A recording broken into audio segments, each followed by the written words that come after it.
Hi, and welcome to yourusvisa.com, where we provide you the immigration news and much more. 287G. Looks like a number of a new law, but it is not. 287G is the federal program created in 1996 that trains local and state police departments so that they can work together with the federal immigration agents to enforce the law. In the last few years, the program has had an increase in the number of local authorities that actively participate in the program. Until now, the federal government has 67 contract agreements with local and state police.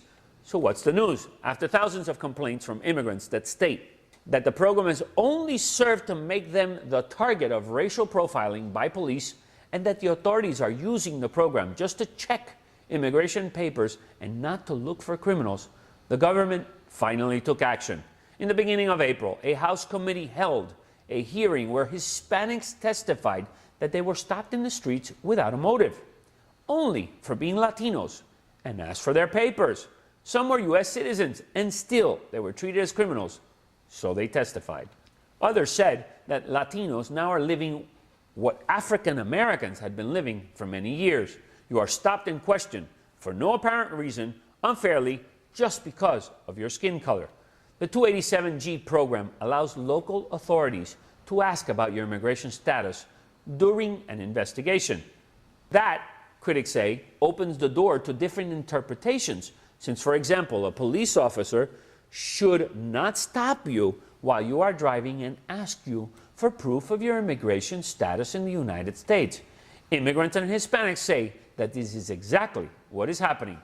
During the hearing, the Government Accountability Office criticized the program since it does not have clear objectives and rules, and also since ICE agents do not provide proper supervision to the participating members. Some police associations also used the hearing to say that they were worried about the implementation of 287G since the program used funds that should be used locally for other operations. After the meeting, the Homeland Security Division of Immigration and Customs Enforcement agents said that in the next few months they will announce new guidelines to make sure that local and state authorities use the program to primarily target immigrants with criminal convictions rather than ordinary immigration status violators.